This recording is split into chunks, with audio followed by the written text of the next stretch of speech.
Remédios para o corpo e para a alma. Vamos falar sobre o aumento dos preços dos medicamentos no país e a inauguração do Teatro Simões Lopes Neto na capital. Eu sou Orestes de Andrade Júnior e o Poder RS está no ar.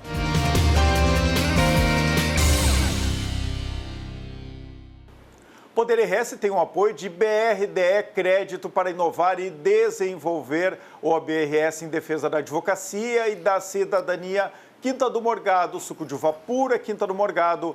Pensou em inovação? Vem para Ubra, o vestibular 2025 Taon.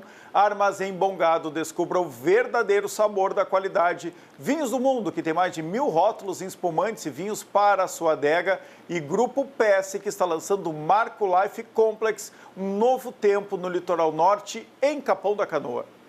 Vamos começar com um recado do Banco Regional de Desenvolvimento do Extremo Sul, o BRDE. Pode rodar.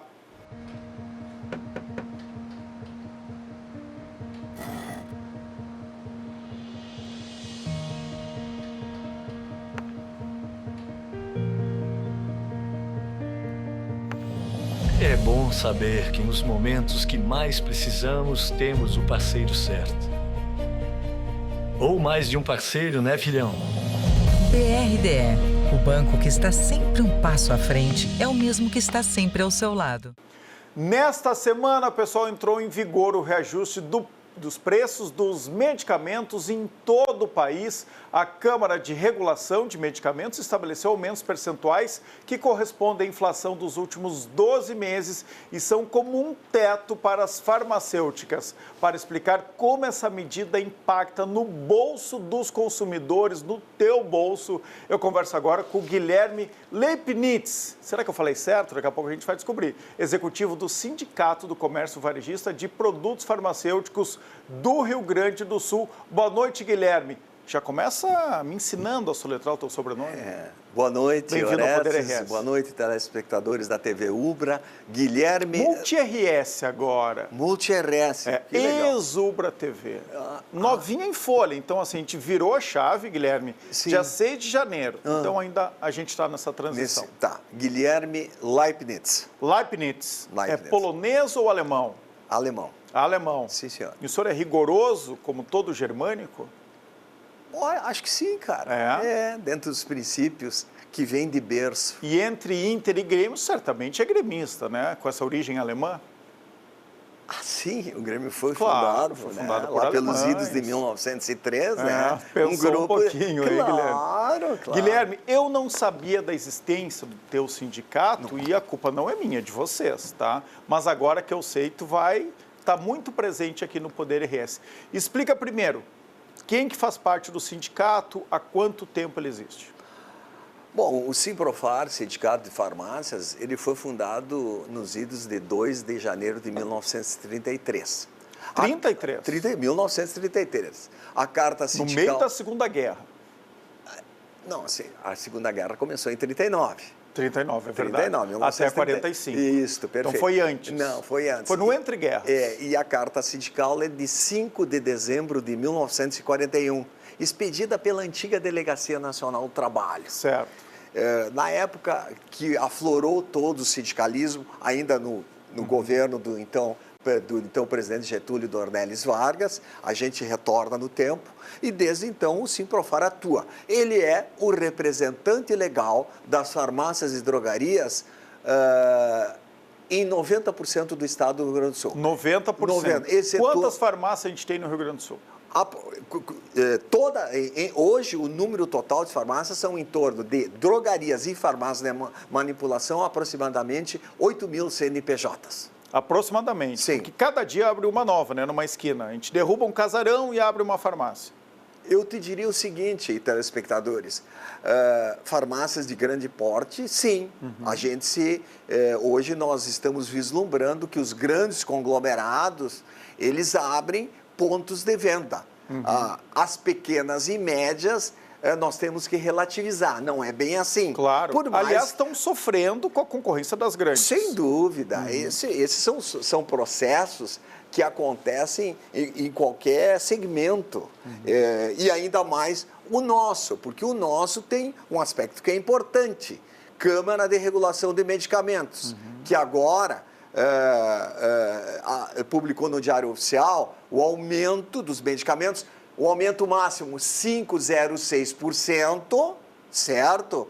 Mas isso não quer dizer que numa apresentação de 17 mil itens, todos vão ter esse reajuste. De 5%. 5,6%. Vamos lá, explica um pouco isso, porque eu acho que a população não sabe. Então, essa Câmara de Regulação, ela determina anualmente qual é o índice máximo de reajuste. Perfeitamente. O índice médio é 3,83%. Certo. E aí tem... E assim, há que se dizer... Mas durante 12 meses, então, ninguém pode aumentar 10, 20 ou 30%? Isso acontece. Por Pois quê, é. Oreste e telespectador? Eu pago muito mais caro vários medicamentos que eu, infelizmente, tenho que consumir. Tu usa medicamento de uso contínuo? Uso. Cedo, né? Eu já tenho uma certa idade, né? Eu sei que não parece, Não se constata, né? não. Não parece. Assim, pessoalmente. Mas eu sou quase um 50. Eu, por exemplo, não tomo nenhum medicamento. Olha só, viu? Não, minto, eu faço suplementação, o que faz parte do contexto, né? As pessoas, depois de uma determinada idade, além de eu jogar futebol, aliás, eu sou um belo meio-campista, né? Viu só? Então, a gente tem que suplementar. Nós erramos o dia aqui, viu? A minha produção deveria ter te convidado para o 1º de abril. Não, acha? Foi ontem, né?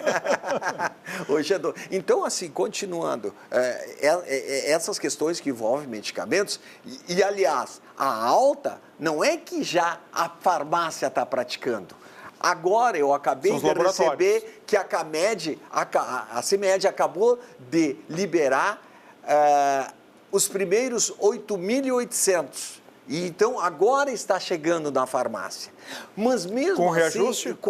Chega com reajuste, mas não quer dizer que a farmácia vai já adotar o preço novo. Claro. Certo? Porque há que se considerar um aspecto que é muito importante. Na hora que tu faz as compras, e as compras, muitas em função do 31 de março, 1º de abril, se realizam na alta. E todas as organizações farmacêuticas promovem meetings no sentido de que as farmácias associadas, as redes associativistas e mesmo os grandes conglomerados possam adquirir medicamentos já projetando, por exemplo, a meia estação e o inverno que está se aproximando. Que aí, obviamente, antibióticos, anti-inflamatórios vão rodar mais na cadeia final, que é o ponto de venda da farmácia. Tá, mas tu não respondeu claramente e diretamente o seguinte. Pois não. Não tem aumento acima dos 5%? Não. Nunca? Não tem. O medicamento não aumenta 20%, 30% ao longo do ano em algumas temporadas? Olha, cara, eu confesso que não.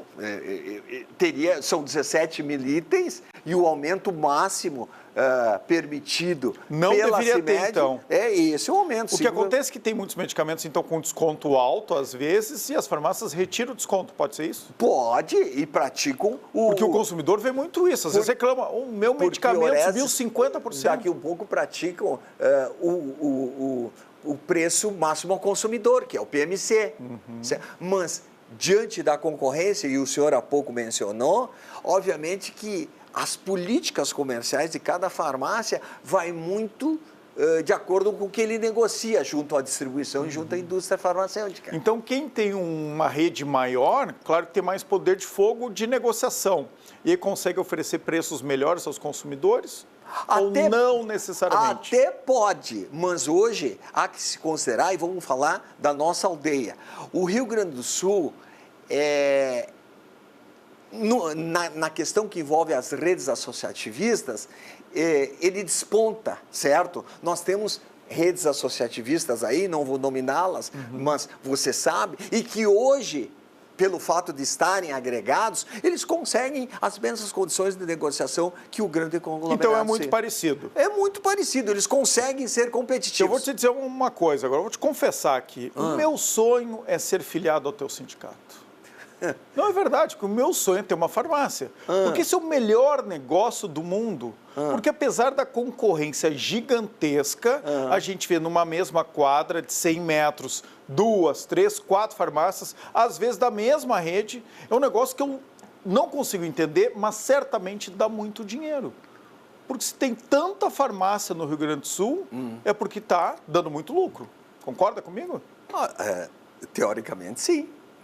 Teoricamente, na prática. Claro, na prática ele... Por que é isso? É o gaúcho que adora se automedicar? Não, na verdade é assim, ó, nós temos no Brasil, Lourenço, 93 mil farmácias. Tá, mas o Rio Grande do Sul é um caso à parte, né? Não, inclusive, são todos os estados Não, da mas federação. teve uma matéria, inclusive, se eu não me engano, da Zero Hora, no ano passado, dizendo que Porto Alegre e o Rio Grande do Sul têm o maior número de farmácias por habitante. 2.500 habitantes. Isso. É isso aí. É E que, isso? na verdade, a OMS... Qual que é a média brasileira? 8 mil habitantes. Não, na verdade, a Organização Mundial da Saúde diz que tem que ser uma farmácia para cada 8 mil habitantes. Uma farmácia para cada 8 mil habitantes é o que a Organização Mundial da Saúde recomenda. Recomenda. Quantos que a gente tem no Brasil? 2.000, 2.500. 2.000, 2.500. E no Rio Grande do Sul? É mais ou menos nesse E em Porto Alegre? Isso aí. Não, cada 500 habitantes. Para com isso. Não, tem muita farmácia em Porto Alegre. Qual é a população de Porto Alegre? Ah, 1 milhão, 1 milhão 350. 1 milhão 300. 1 milhão 350 mil Isso, mas habitantes. tem muita farmácia. E nenhuma fecha, a não ser as pequenininhas. As pequenininhas, às vezes, fecham. Na verdade... É um bom negócio? Qual é a lucratividade? Agora eu que quero entrar para o teu sindicato e ter uma farmácia. Me conta. E agora a farmácia tem de tudo, virou um supermercado. Tem chocolate, tem eletrodomésticos. Dias eu entrei numa farmácia que tem perto da minha casa, a metade dos corredores não tinha medicamento. Tinham chocolates da Páscoa e tinham eletrodomésticos. Pode isso? Desde quando que mudou isso, Guilherme? Isso, na verdade, é assim, ó, nós temos que fazer uma retrospectiva. 17 estados da federação têm legislações supletivas que permitem vender os chamados produtos de conveniência, além dos normais, que são medicamentos e produtos de higiene e beleza. Tá. Produtos de conveniência são quais? E o Ciprofar era muito cobrado outrora. Nós tentamos, via Assembleia Legislativa, um projeto de lei que, lamentavelmente, não obtivemos sucesso. Tá. Então, no Rio Grande do Sul não é permitido. Por que se vende? Aí houve brechas jurídicas, certo? E começaram O que são brechas jurídicas? Judicializar, entendeu? Em função de resoluções da Anvisa e encontrando nessa seara, impetrando ações judiciais, obtiveram sucesso para vender o que hoje nós constatamos no estado do Rio Grande do Sul. Não há um exagero?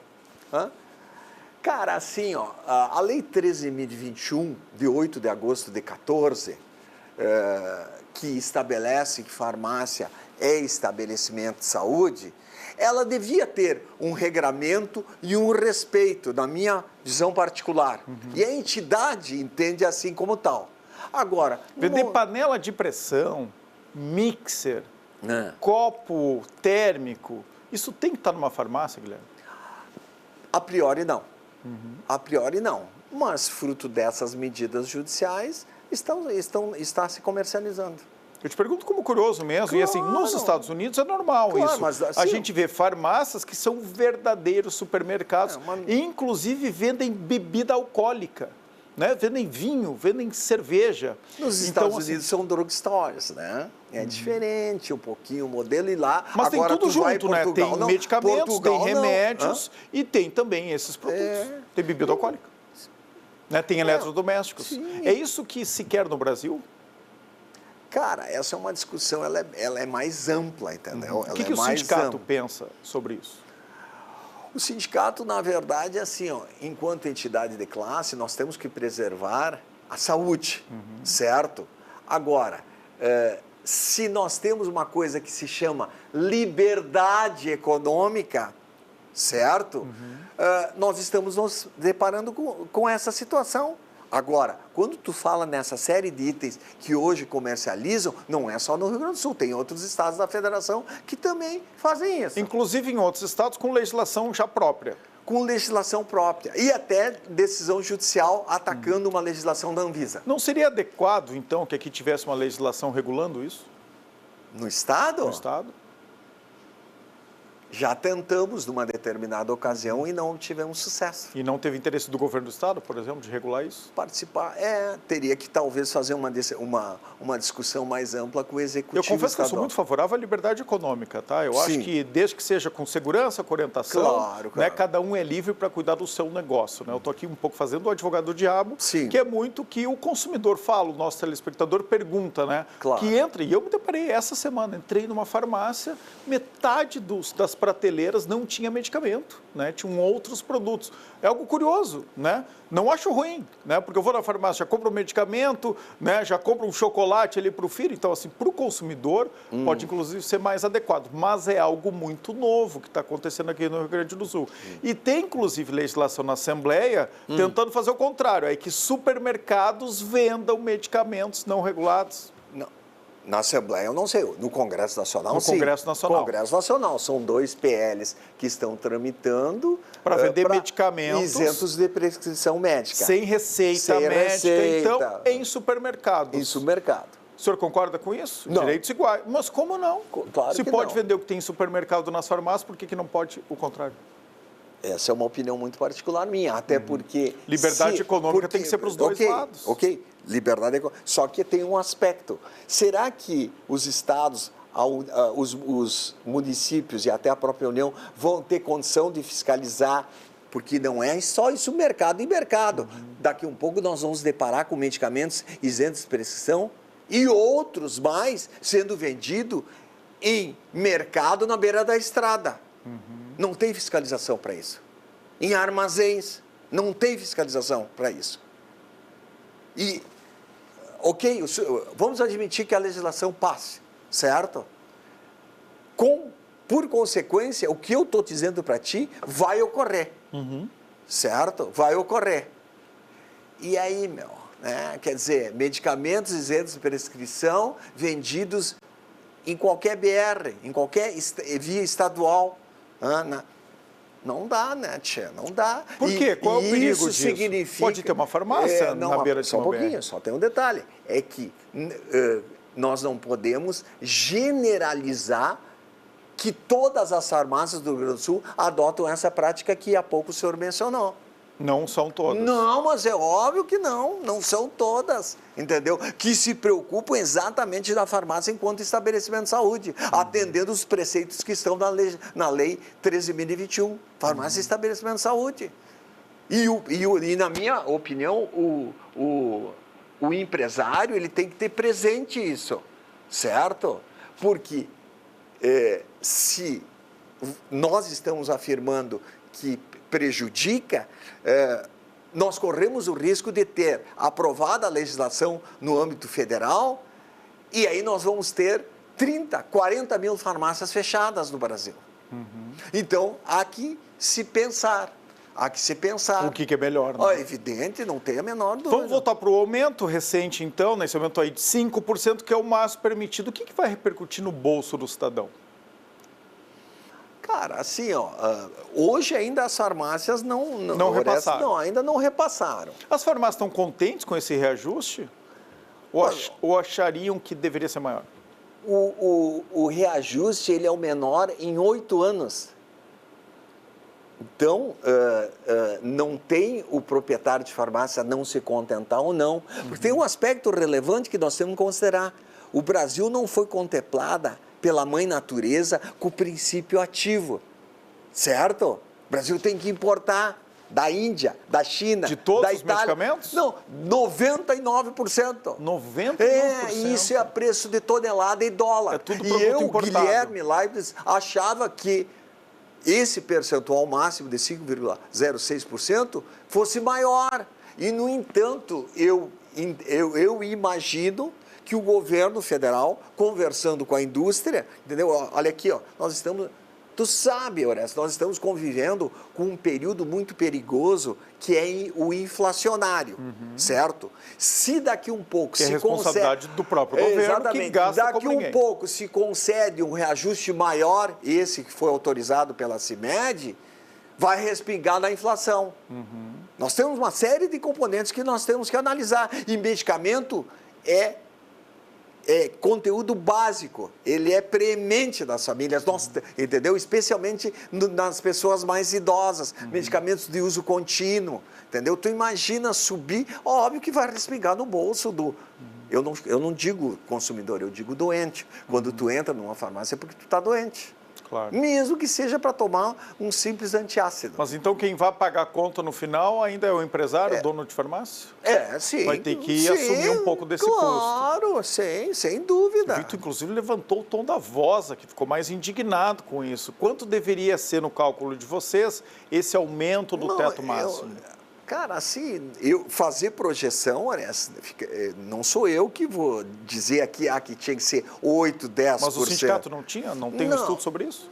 Nós temos até estudos, mas isso quem define é a CIMED, junto com a indústria farmacêutica,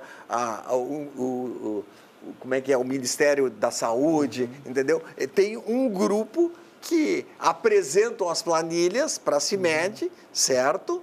E a CIMED define, e a indústria concorda.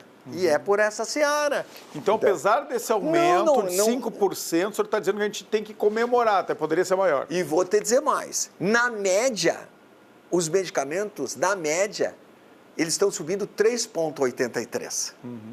Então, 3,83%... Não parece no nosso bolso, viu, Guilherme? No nosso bolso parece maior esse aumento. Está cada vez mais caro comprar medicamento no Rio Grande do Sul e no Brasil. Eu também acho. Eu até concordo contigo. Né? Pois é, então, e a responsabilidade não, né? E a consequência tu sabe qual é a abertura desse monte de farmácias. Mas tu sabe qual é a carga tributária em cima do medicamento? Qual? 35%. Tem setores que é 50%, 60%, também não dá para reclamar tanto, viu? Como que não? 35% é a primeira necessidade, mas várias indústrias sofrem uma taxação muito maior. Agora, de novo, o governo, né, tomando um pedaço da nossa renda. Então, cada comprimido que a gente toma, 35% é do governo. É do governo. Exatamente. Então, uma taxa tributária muito alta. É primeira necessidade de medicamentos. Mas por que tem tanta farmácia? É um negócio que dá certo, não é, Guilherme? Quem é que abre farmácias? Não sei. Os grandes conglomerados. É um bom negócio? Para os grandes conglomerados, obviamente que é, sem dúvida. Assim como conta com os médicos, e eu há pouco reportei que as farmácias lá na década de 90 se uniram e criaram as redes associativistas, e que veio a calhar justamente para, através, não tão somente de negociação, através de serviços que essas redes associativistas oferecem, poderem suportar a concorrência. E estão aí no mercado. Agora, um incentivo para a automedicação, né? Então, tu vai escolher um medicamento do receituário médico, inclusive, aí tu chega para pagar no caixa, eles imprimem uma lista com ofertas, com oportunidades para a gente se automedicar. Tu acha correto fazer isso, Guilherme? Medicamentos ou produtos de HB de higiene e beleza? De tudo, tem de tudo ali. Mas tem lá analgésicos, né? Tem contrador, tem fraldas, tem de tudo. Claro que tem, sim. Não te parece estranho? Isso na nossa época não tinha isso. É o mercado se autorregulando, por isso que se fatura tanto? Mas não é só esse aspecto. Eu nem olho aquela fichinha, viu? Ok, eu concordo contigo.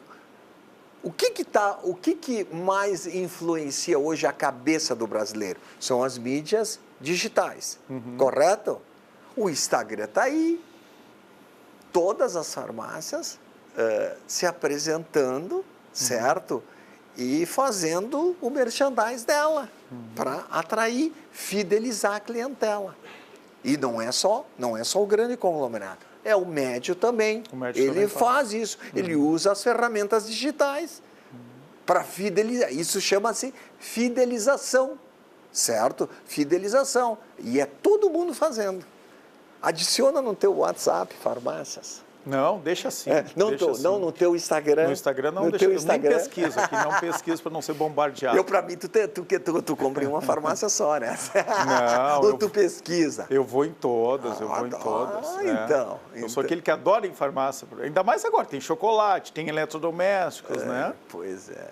Muito bem, obrigado, viu, Guilherme, pela tua presença aqui no Poder RS. Esse é um assunto que gera muito interesse nos nossos telespectadores, né? Sim. As perguntas que eu te fiz aqui, basicamente, são, né, do que eu ouço na rua. Por que tem tanta farmácia? Por que se vende outros produtos? Porque está mudando, os negócios estão mudando, né? Eu acho que essa percepção do consumidor também começou falando desse aumento, né? E queria ouvir vocês também dizendo, bom, é um aumento significativo, 5%, mas ainda não cobre lá os custos, né, de importação que as farmácias tiveram. Então, dos males, o menor aqui para os consumidores. É isso? É isso. O Simprofar agradece Obrigado pela o convite. tua presença aqui. Vou esperar o presidente, tá, também aqui do sindicato para a gente continuar essa conversa. Conta sempre aqui com o Poder RS, tá bom? Muito obrigado. Obrigado. Boa tarde. Olha só, pessoal, o Poder RS faz um brevíssimo intervalo para a BRDE, crédito para inovar e desenvolver, e o ABRS em defesa da advocacia e da cidadania. Já voltamos para falar do Remédio da Alma, a inauguração do Teatro Simões Lopes Neto, no multipalco ali do Teatro São Pedro. Já voltamos. Aqualoucos no inverno e no verão. Aqui não tem tempo ruim, tudo é alegria. Curtir o dia numa boa com toda a família. Aqualoucos é pura diversão. Faça chuva ou faça sol, no inverno e no verão. É Aqualoucos, yeah.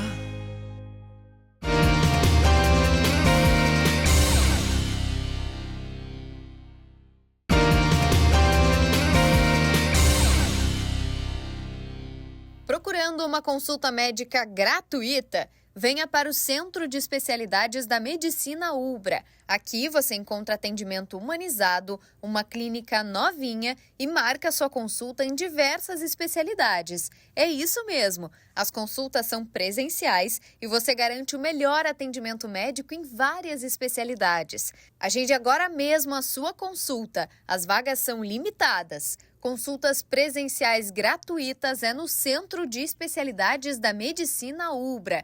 Esperamos por você na Avenida Farroupilha, 8001, prédio 59, na Ubra, em Canoas. Ou agende sua consulta pelo WhatsApp 5192750377. Anotou?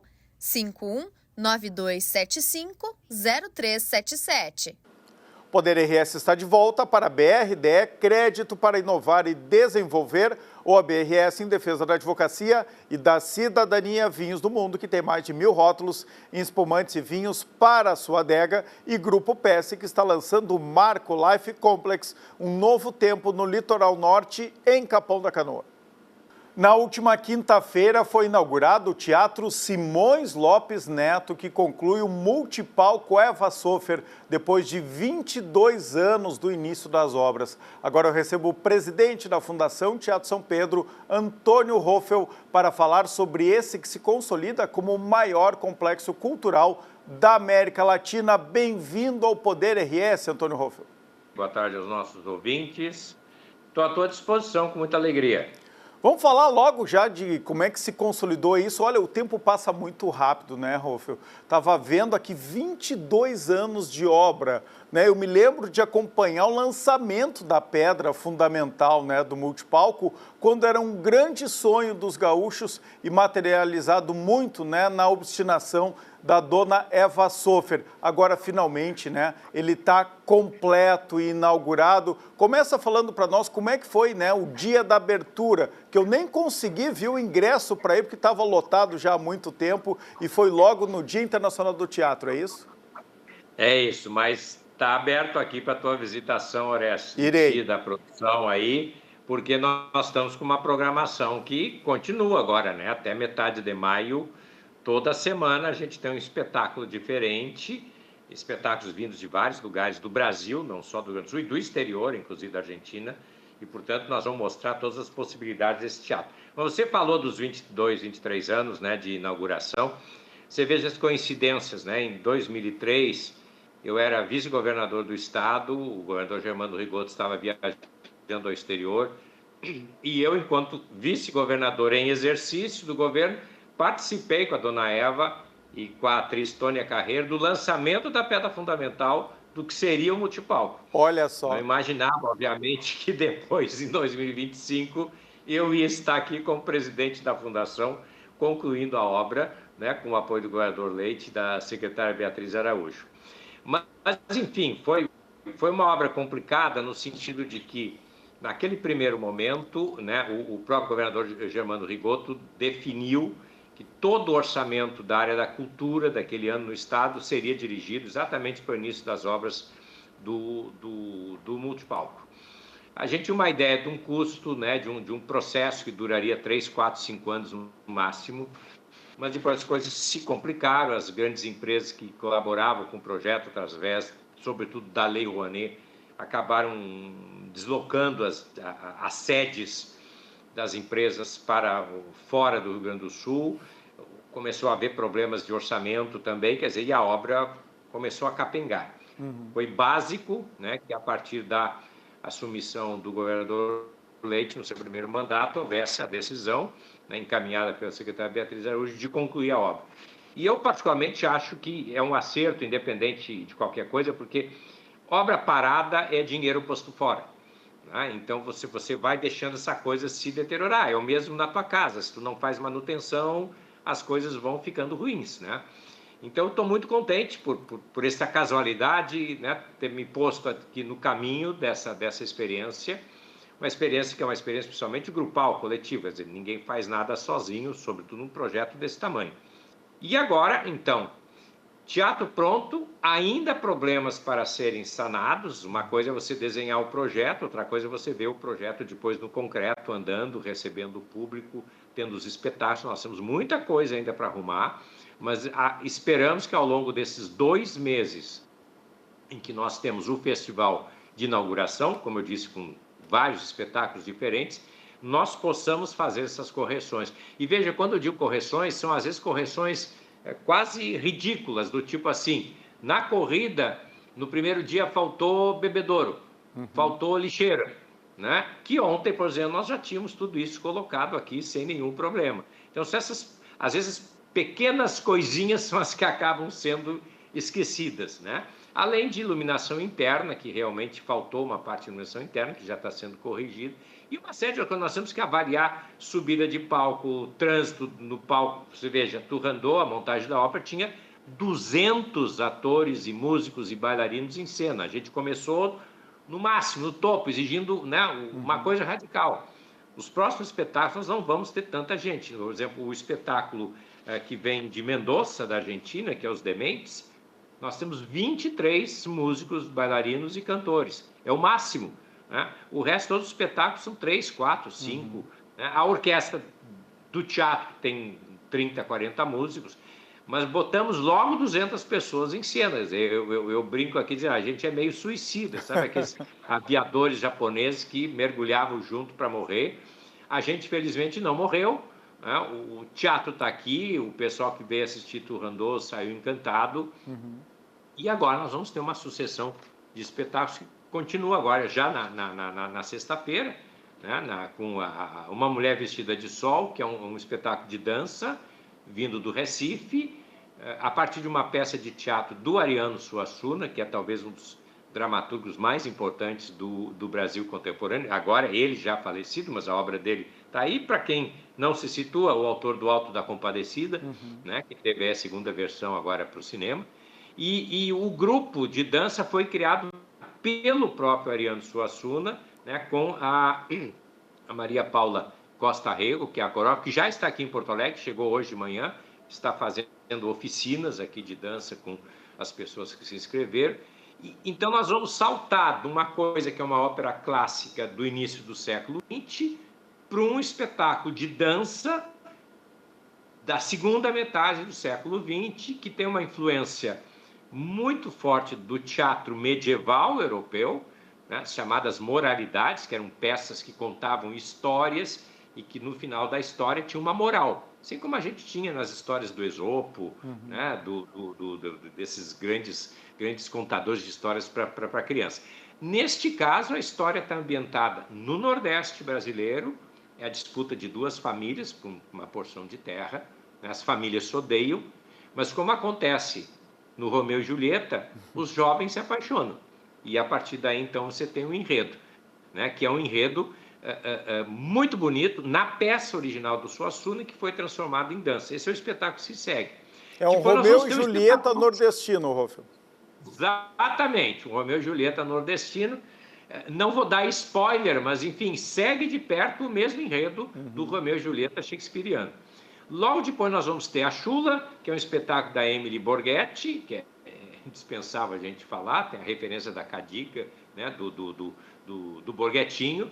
Um espetáculo, assim, fantástico. Então, nós queremos mostrar, começamos com uma coisa universal, que é Turandot, vamos para uma coisa, é universal, mas tem uma raiz bem clara no Nordeste brasileiro, vamos chegar agora aqui, né, numa coisa bem nossa, né, que é exatamente a produção da Chula com a Emily Borghetti. E é bacana porque a Emily faz esse espetáculo em homenagem à mãe. Então vai ser uma coisa muito bonita, a gente vai poder inclusive reconhecer e homenagear a Cadiga.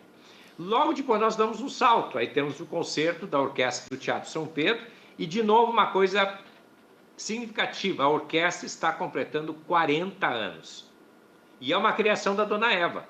A Dona Eva aqui, quando ainda estava com o início do Teatro São Pedro, ainda com as obras do Teatro São Pedro, ela idealizou uma orquestra de câmara.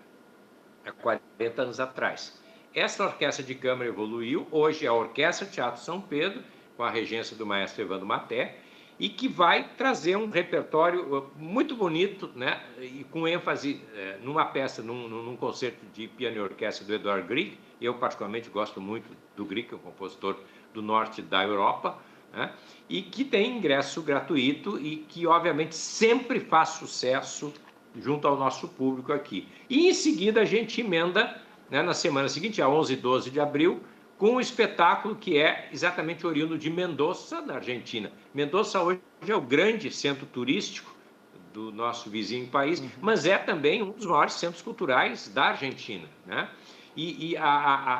O governo provincial, corresponde ao governo estadual nosso aqui, né, mantém e apoia um grupo chamado La Buena Moça, que produz exatamente esse espetáculo significativamente chamado Dementes, né? Se traduzirmos, os loucos, né?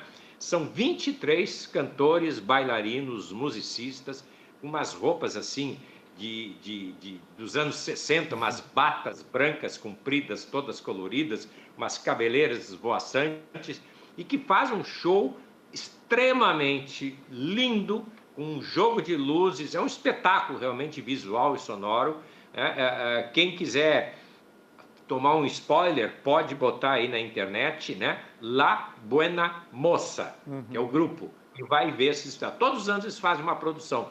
Nós escolhemos Dementes do ano passado, até porque a gente ia trazer espetáculo para o aniversário do teatro no ano passado. Aí tivemos a enchente. Aí não foi possível, claro.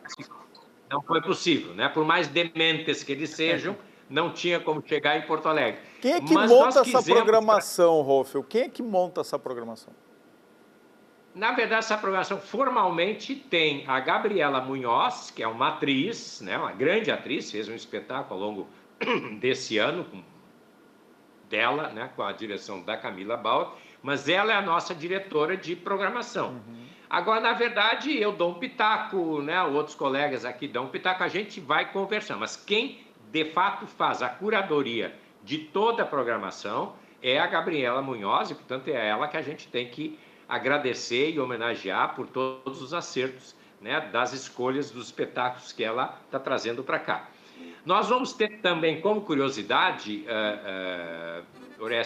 dois espetáculos vinculados ao Simões Lopes Neto. Na verdade, 3, se você considerar que a Chula da Emily Borghetti já toca em temas que foram trabalhados pelo Simões Lopes Neto. Mas nós vamos ter uma comédia do Simões Lopes Neto, que se chama A Viúva Pitorra, que é dirigido pelo Walter Sobreiro Júnior, que é um diretor de Pelotas, um diretor que eu conheço há uns 30, 40 anos, ele tem uma carreira fantástica. Aliás, o Walter estava meio aposentado, eu tirei ele de casa, mandei ele trocar o pijama e voltar a trabalhar. E ele está muito contente, vai fazer um espetáculo muito legal. E do outro lado, o Grupo Tol, que todo mundo conhece, né, também tem um espetáculo com aqueles bonecos, aqueles atores malabaristas e tudo, vai fazer um espetáculo a partir das lendas gauchescas. Por que isso? Porque o teatro se chama Simões Lopes Neto. Claro. Então a gente acha que tem que mostrar, enfim, o que o Simões tem a ver com o teatro? O que o Simões tem a ver com esse espaço? Né? O Simões é o nosso primeiro grande escritor, né? Eu tenho profunda admiração, porque eu sou um professor de literatura que eu sou, já escrevi muito, né, sobre o Vale do Simões, tem inclusive um pequeno livrinho publicado sobre Simões Lopes Neto, e é muito legal que ele que pensou ser historiador virou ficcionista. Ele que pensou ser professor, queria fazer uma obra pedagógica para as crianças, se tornou um dramaturgo.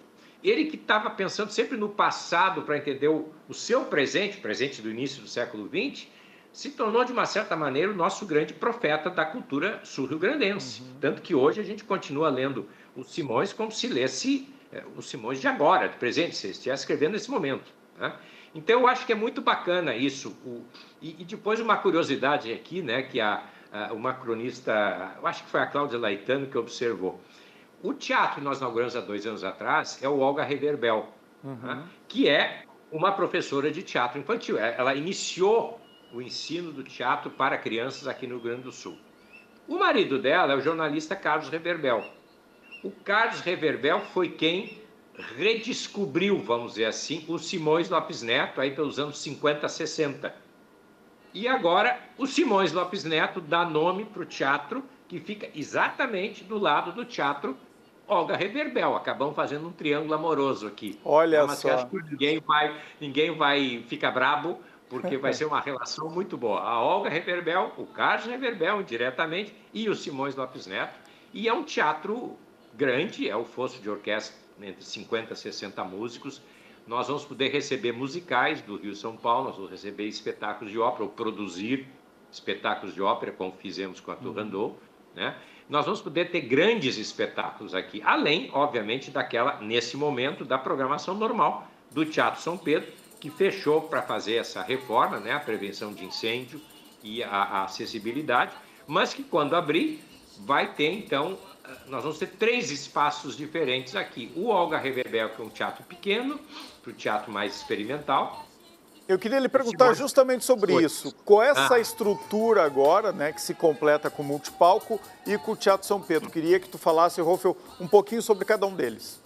Ok. Então, vamos começar pelo mais antigo, que é o Teatro São Pedro, né? O Teatro São Pedro foi construído entre 1850 e 1858 e, bom, Porto Alegre tinha 20 mil pessoas, tu imagina, né? Uma orquestra era uma orquestra que nós diríamos hoje, uma orquestra de câmara, 15, 20 músicos. Claro. Faziam-se espetáculos de câmara. E a acústica do Teatro São Pedro é absolutamente perfeita, né? Então, quando o teatro reabrir, nós vamos voltar a esta linha de espetáculos. Nós vamos ter basicamente música de câmara, nós vamos ter espetáculos teatrais que trabalham aí ou com espetáculo solo de um ator, uma atriz, ou 3, 4 figuras no elenco. Já Quantos lugares tem o Teatro São Pedro? O Teatro São Pedro tinha 620. Com a reforma, que nós vamos incluir lugares para cadeirantes com seus acompanhantes e poltronas para obesos, ele vai diminuir para em torno de 580 lugares. 580 lugares. E o Teatro Simões Lopes Neto exatamente tem 576 lugares. Então, mas um palco muito maior. O palco é maior, o espaço do fosso de orquestra é maior, né? Mas o número dos espectadores é semelhante. Por que isso? Porque há uma ideia de que eu possa também transitar um espetáculo de um teatro para o outro. Porque, assim, fez um grande sucesso no São Pedro, pode passar para o Simões Lopes Neto, ou vice-versa. Certo. Né? Então, essas são as oportunidades. E o Olga Reverbel é um teatro menor, é um teatro para 110 lugares.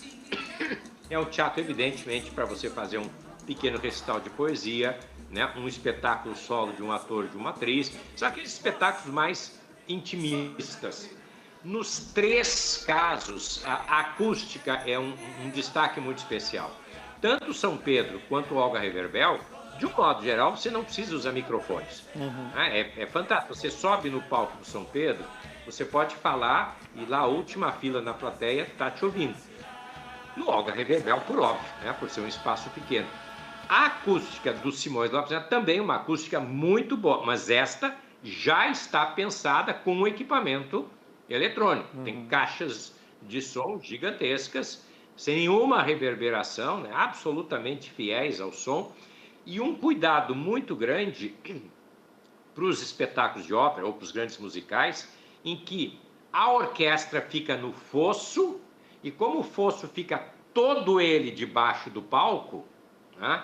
Não atrapalha, não se sobrepõe à fala do ator ou da atriz. Então é um equilíbrio muito bom entre aquilo que ocorre no palco, que o espectador tem que ver e ouvir, e aquilo que ocorre debaixo do palco, que é a parte do acompanhamento musical através da orquestra, seja lá do tamanho que for a orquestra. Evidentemente, orquestras maiores sempre são um desafio maior para a gente fazer esse equilíbrio. 2 últimas perguntas aqui ainda, Rolf. Primeiro, quem é que escolheu, né, o nome Simões Lopes Neto para esse teatro? Não deve ter sido uma decisão fácil de tomar, né? Porque devem ter surgido vários nomes. Por que se chegou a esse? Vários. Na verdade, a gente foi fazendo conversas, nós aqui no teatro, né, a diretora artística, a gente foi levantando nomes, eliminando. O que a gente queria? Um nome de referência, um nome que efetivamente não fosse contestado. Né? Depois levamos uma coleção de 3, 4 nomes para a secretária Beatriz Araújo, discutimos também, chamamos os nossos atores e atrizes e diretores homenageados através do prêmio Eva Zofer, discutimos com eles. Enfim, a gente foi construindo gradualmente debate. Quais foram os 3 finalistas, Rolf?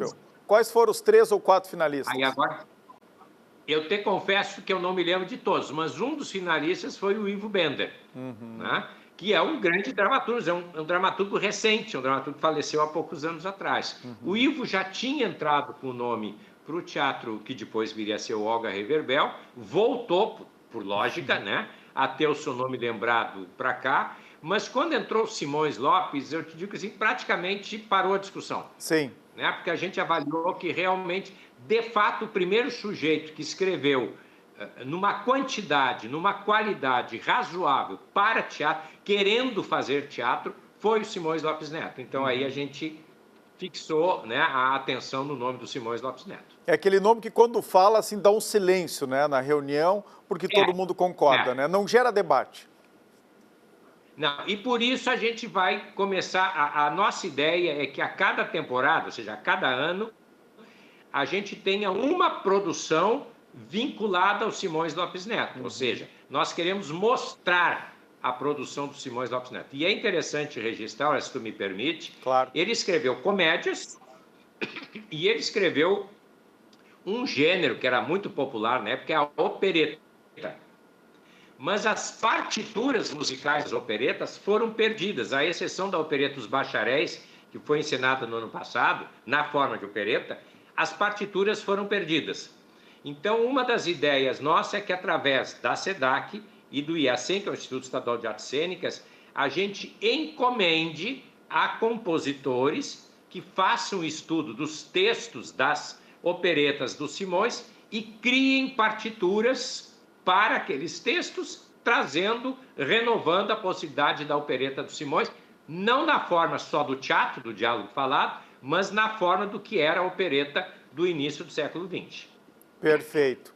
Para encerrar, eu queria que tu falasse da importância agora, então, né, da conclusão do multipalco para a cultura do Rio Grande do Sul, para a atração, né, de espetáculos, né, de fora do país e também do Brasil. Tu, Rolf, que escreveu durante muito tempo, né, críticas, né, sobre teatro, não era muito comum aqui na imprensa gaúcha, né, foi ficando mais raro. Então, não sei se tu ainda escreve, viu? Eu confesso que eu estou lendo menos jornal impresso. Ainda escreve, então tem que voltar a ler tuas críticas ali. Mas a gente sofreu um pouco, né, com essa dificuldade de ter espetáculos aqui numa quantidade ideal, inclusive para sofrer esse tipo de crítica. O que a gente ganha com o multipalco? Bom, deixa eu fazer a propaganda, então. Eu continuo escrevendo, senhor S. Minha coluna é toda sexta-feira, né, lá no Jornal do Comércio. Mas veja, o que eu acho que é importante é exatamente o que tu registrasse. Veja, durante a Primeira e Segunda Guerra, Porto Alegre era um centro de passagem e de apresentação de espetáculos, de artistas, de músicos, de grupos de teatro europeus de excelente qualidade, mas com as guerras não podiam se apresentar no Velho Mundo. Então era Rio, São Paulo, Buenos Aires, Montevidéu, na passagem Porto Alegre. Com o avião, com o final das guerras, Porto Alegre ficou meio no ostracismo. O que a gente quer agora é criar de novo um circuito, né, mais próximo entre Porto Alegre e Rio, São Paulo, que esse foi recuperado, perdura, mas retomar com Buenos Aires, Montevidéu, e eu dizia, inclusive, com Santiago do Chile, que tem uma produção muito grande, né, na área cultural. E, do outro lado, é a possibilidade da gente também mandar espetáculos produzidos a partir da Fundação Teatro São Pedro para outros centros. Então, por exemplo, em outubro vindouro, nós vamos ter aqui em Porto Alegre o encontro dos teatros de ópera do Brasil. Começando pelo Teatro Amazonas, que tem uma temporada de ópera, o Teatro de Belém do Pará e assim por diante. Vamos reunir todos os diretores dos teatros de ópera aqui em Porto Alegre. E a ideia é a gente criar um circuito em que, por exemplo, uma ópera criada no Amazonas possa circular o Brasil todo, nos vários teatros, chegando a Porto Alegre. E vice-versa, uma produção nossa possa circular o Brasil. Isso viabiliza mais facilmente as produções culturais, porque elas ficam mais baratas, porque elas vão durar mais, né? Vão visitar mais praças. A Europa faz isso, né? Quando eu morava na cidade do Porto, em Portugal, ou ia muito a Lisboa, tanto o Teatro Dona Maria II de Lisboa quanto o Teatro do Porto, eles fazem parte de um circuito europeu de produções de teatro e de ópera. E aí você pergunta, mas e a língua, o idioma? Bom, é aquilo que a gente fez com a Turandot, né? Tem lá no alto da cena, tem um espaço para botar legenda. Hoje, espetáculos internacionais são falados na sua língua original e tem a pequena legenda no idioma da plateia. Isso é perfeitamente viável, né? E é factível. Aliás, Los Dementes, embora seja só em espanhol, né? Para facilitar para o pessoal, nós também vamos ter, como foi na ópera Turandot, a projeção de legendas para facilitar as pessoas compreenderem o espetáculo. Perfeito. Obrigado, Antônio Rolf, pela participação aqui no Poder RS. A próxima vez vai ter que ser aqui no cenário, viu? No nosso cenário do Poder RS, aqui no nosso Multi-RS, viu? Mas se a tua produção aí acertar que na terceira vez vai ser aqui no teatro. Tá combinado, já tá fechado o acordo. Tá bom? E o multipalco tem tudo a ver com o Multi-RS, né, Rolf? Claro, sem dúvida nenhuma, sem dúvida nenhuma. Um grande abraço e parabéns pelo teu trabalho. Abraço grande. Abração. Tchau. E nesta terça-feira, a UBRA recebeu o doutor Newton Kawahara. O renomado cirurgião especializado em bariátrica é o novo coordenador médico da universidade. Veja mais dessa parceria na matéria do repórter Patrick Pozobon. A Universidade Luterana do Brasil recebeu a visita de Newton Kawahara, médico doutor formado pela USP, com referência em cirurgias minimamente invasivas até procedimentos bariátricos. A laparoscopia dos furinhos e é aplicado tanto desde a emergência, onde foi minha tese de doutorado, nos pacientes na emergência com tiro, facada e as doenças agudas, até chegar na bariátrica, que também tem uma experiência desde 98. A UBRA vem melhorando a sua metodologia de ensino e buscando qualificar a sua rede de docentes. Eu estou muito honrado aqui com o convite pela UBRA para participar da organização, né, como coordenador médico, tentando ver se eu consigo contribuir com a minha experiência. A busca por maiores referências na formação dos alunos é já visando um futuro próximo para os estudantes da universidade. Não podemos, infelizmente, ensinar como antigamente a medicina tradicional. Eu acredito mais no modelo mais moderno, híbrido, com mais práticas, e é isso que a gente vai trazer. Para encerrar o Poder RS de hoje, vamos ouvir as orientações da nutricionista Vanessa Leite, a rainha do emagrecimento. Olha só. Qual escolher? Requeijão light, creme de ricota ou cream cheese? Tudo é light, com menos gordura, mas tudo que é light em relação ao seu produto original. Então, por exemplo, esse requeijão LG light é light em relação ao requeijão LG. Pode ter outro requeijão normal ou light que tenha menos calorias e menos gorduras do que esse. Mas de uma maneira geral, falando de todos os requeijões, todos os cremes de ricota, todos os cream cheese, eu ficaria entre esses dois, porque todo cream cheese ele é muito rico em gordura. Tanto que a gente pode ver sempre a lista de ingredientes. O primeiro ingrediente aqui são sempre leite integral, creme de leite, coisas que tem bastante gordura. Então, cream cheese normal ou light para dieta de emagrecimento, negativo. Agora, requeijão, creme de ricota um pouquinho. Poder RS de hoje fica por aqui em nome de BRDE Crédito para inovar e desenvolver. Tenham todos uma boa noite e fiquem bem.